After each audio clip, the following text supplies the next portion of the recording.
नमस्कार दोस्तों, स्वागत है आपका अपने YouTube channel RB GK classes पर। दोस्तों आज की वीडियो काफ़ी इंपॉर्टेंट होने वाली है फ्रेंड्स, क्योंकि आज हम लोग जीके के प्रीवियस ईयर के अति महत्वपूर्ण प्रश्नों को डिस्कस करेंगे फ्रेंड्स, जो कि प्रीवियस ईयर परीक्षाओं में बार बार पूछे गए हैं फ्रेंड्स। अगर दोस्तों आप चैनल पर नए हैं तो चैनल को सब्सक्राइब कर लीजिए और वीडियो को लाइक कर दीजिए ताकि और बेल आइकन को प्रेस कर दीजिए ताकि इसी तरह की वीडियो आपको मिलती रहे। देखिए फ्रेंड्स, आज का पहला प्रश्न है, निम्नलिखित में से किस गुप्त शासक को उसकी सैन्य उपलब्धियों के कारण भारतीय नेपोलियन कहा जाता है, यानी कि भारत का नेपोलियन कहा जाता है?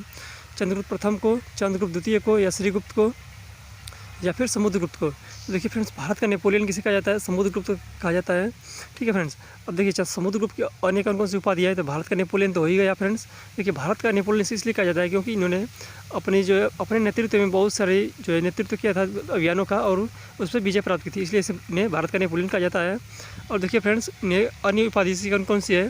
देखिए फ्रेंड्स, एक उपाधि है कविराज की उपाधि। देखिए फ्रेंड्स, बहुत ही इंपॉर्टेंट है फ्रेंड्स कविराज की उपाधि।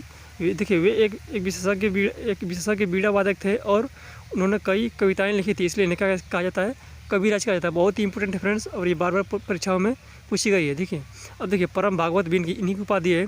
और देखिए व्याघ्र पराक्रमांक, ये भी इनकी उपाधि है और जो कि बहुत ही इंपॉर्टेंट है फ्रेंड्स। अब देखिए फ्रेंड्स, भारतीय इतिहास में जो गुप्त साम्राज्य का काल है उसे क्या कहता है? स्वर्ण युग कहा जाता है। ये भी प्रश्न पूछा जाता है फ्रेंड्स, तो इसको भी आपको अच्छे से याद कर लेना है। अब देखिए फ्रेंड्स, अगला प्रश्न है, प्रत्येक वर्ष राष्ट्रीय उपभोक्ता दिवस कब मनाया जाता है? प्रत्येक वर्ष राष्ट्रीय उपभोक्ता दिवस कब मनाया जाता है? 24 दिसंबर, 5 जून, 24 अक्टूबर या 5 दिसंबर? तो 24 दिसंबर जो है प्रत्येक वर्ष राष्ट्रीय उपभोक्ता दिवस मनाया जाता है फ्रेंड्स। 5 जून को आप जानते हैं पर्यावरण दिवस मनाया जाता है।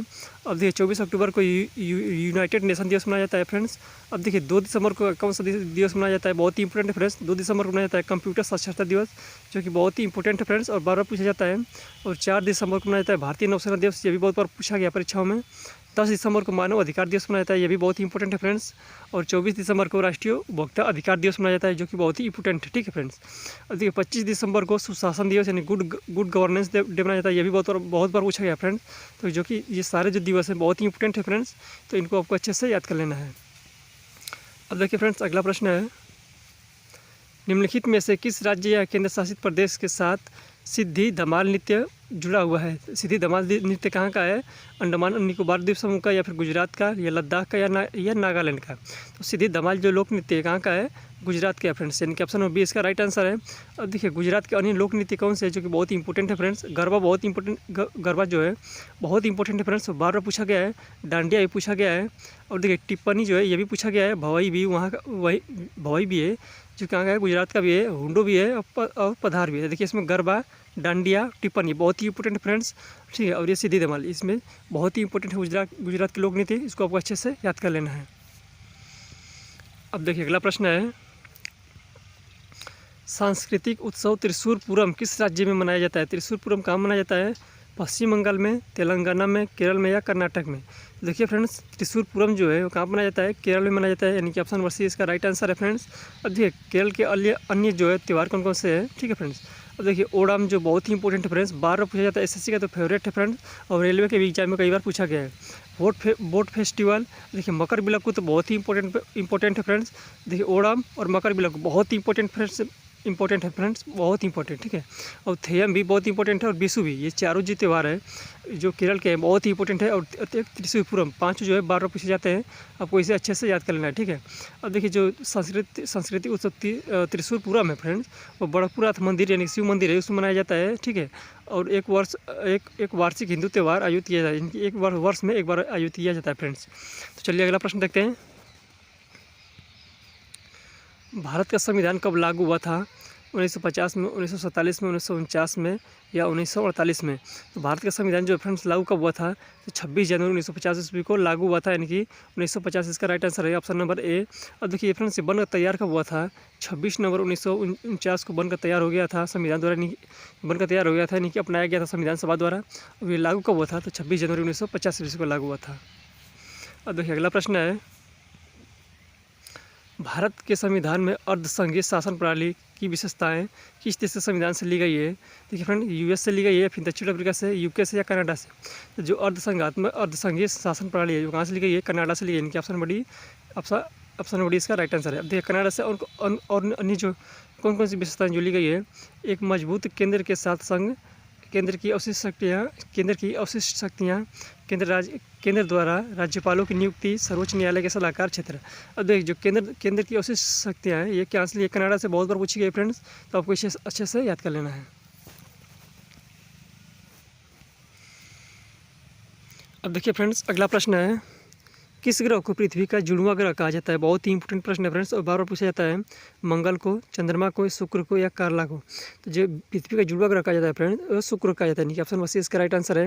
अब देखिए शुक्र को सुबह का तारा या भोर का तारा या शाम का तारा कहा जाता है। बहुत ही इंपॉर्टेंट प्रश्न है फ्रेंड्स और बार बार पूछा जाता है, तो इसे आपको अच्छे से याद कर लेना है। देखिए इसका और एक मज़ेदार फैक्ट ये है कि इसका अपना कोई चंद्रमा यानी उपग्रह नहीं, इसका कोई भी उपग्रह नहीं है फ्रेंड्स। तो इन सभी प्रश्नों को आपको अच्छे से याद कर लेना है। अब देखिए अगला प्रश्न है, निम्नलिखित में से कौन सा राज्य मिजोरम के साथ अपनी सीमा साझा नहीं करता है। मेघालय, त्रिपुरा, मणिपुर या असम। तो कौन सा नहीं साझा करता है फ्रेंड्स, मेघालय के साथ मिजोरम के साथ अपनी सीमा साझा नहीं करता है। तो इसमें कौन सा साझा नहीं करता है, देखिए मेघालय, त्रिपुरा, असम या मणिपुर। तो असम के साथ कौन सा सीमा साझा नहीं करता है फ्रेंड्स, तो इसका ऑप्शन नंबर कौन सा राइट आंसर हो जाएगा। मिजोरम से सीमा साझा नहीं करता कौन सा राज्य है, मेघालय, यानी कि ऑप्शन नंबर ए इसका राइट आंसर है। अब देखिए अगला प्रश्न है, माध्यम के तापमान में वृद्धि ध्वनि को कैसे प्रभावित करती है। देखिए जब भी आप किसी भी माध्यम का तापमान बढ़ाएंगे तो ध्वनि की तीव्रता कैसी होती है, बढ़ जाती है, यानी कि ऑप्शन नंबर कौन सा आंसर राइट, यानी कौन सा ऑप्शन इसका राइट आंसर हो जाएगा, यानी कि ऑप्शन नंबर बी इसका राइट आंसर हो जाएगा फ्रेंड्स। और आप किसी माध्यम का अगर तापमान बढ़ाते हैं तो उसमें ध्वनि की चल क्या होती है, बढ़ जाती है, यानी कि ऑप्शन नंबर बी इसका राइट आंसर हो जाएगा। अब देखिए चूहों को मारने के लिए निम्नलिखित में से किस रसायन का उपयोग किया जाता है। मैग्नीशियम सल्फेट का, कैल्शियम कार्बोनेट का, जिंक फॉस्फाइड का या पोटेशियम एल्यूमिनियम सल्फेट का। तो जो जिंक फॉस्फाइड होता है फ्रेंड्स उसको चूहे के मारने के लिए प्रयोग किया जाता है, यानी कि ऑप्शन नंबर सी इसका राइट आंसर है। अब देखिए अगला प्रश्न है फ्रेंड्स, पृथ्वी की आयु की गणना के लिए किस तत्व के समस्थानी का उपयोग किया जाता है। कोबाल्ट के, कार्बन के, सोडियम का या रेडियम का।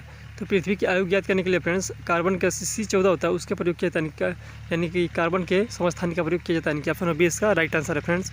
अब देखिए अगला प्रश्न है फ्रेंड्स, किस वायसराय को भारतीय रेलवे का जनक कहा जाता है। बहुत ही इंपॉर्टेंट प्रश्न है फ्रेंड्स और बार बार पूछा गया परीक्षाओं में। Lord Dufferin, Lord Dalhousie, Lord Hardinge या उपरोक्त में से कोई नहीं। लॉर्ड डलहौजी है फ्रेंड्स भारतीय रेलवे के जनक कहा जाता है, कि ऑप्शन नंबर बी इसका राइट आंसर है। अब देखिए अगला प्रश्न है फ्रेंड्स, निम्नलिखित में से कौन सी चिली की मुद्रा है। देखिए फ्रेंड्स मुद्राएं बार बार परीक्षा में पूछी जाती है, ये बहुत ही इंपॉर्टेंट मुद्रा है। तो चिली की मुद्रा क्या है, पेसो, यानी कि ऑप्शन नंबर एक इसका राइट आंसर है फ्रेंड्स। तो फ्रेंड्स आज के लिए इतना ही, मिलते हैं अगले वीडियो में, तब तक के लिए जय हिंद।